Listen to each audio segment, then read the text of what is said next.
অনেকেই ইনস্টাগ্রামের রিলস কিংবা টিকটক ভিডিও দেখতে দেখতে পার করে দিচ্ছেন ঘন্টার পর ঘন্টা, যা আপনার কোনো কাজেই লাগবে না, তাও এই রিলস দেখার নেশা যেন ছাড়তেই পারছেন না। কিন্তু জানেন কি, এই আসক্তি কখনো কখনো ভয়ঙ্কর হতে পারে। অনেকেই সোশ্যাল মিডিয়ার এমন নিম্নমানের কন্টেন্ট দেখতে দেখতে নিজের মস্তিষ্কের 12টা বাজিয়ে দিচ্ছেন, আর এমন আসক্তিকে বলা হয় ব্রেইন রট প্রবণতা। চলুন আরো ভালো করে বুঝিয়ে বলছি।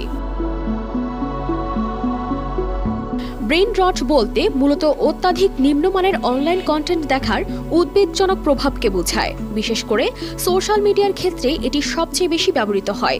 কিন্তু ব্রেইন রট কিভাবে মানুষের জীবনে এত প্রভাব ফেলছে? বিশেষজ্ঞরা বলছেন, এই প্রবণতা প্রথমে সোশ্যাল মিডিয়ার কমিউনিটিতে ছড়ায়। একঘেয়েমি কাটাতে মানুষ ইনস্টাগ্রাম, রিলস কিংবা টিকটক ভিডিও দেখতে শুরু করে। কিন্তু দীর্ঘ সময় ধরে নিম্নমানের কন্টেন্ট দেখা শুরু করলে মস্তিষ্কের সৃজনশীলতা ও বুদ্ধিবৃত্তিক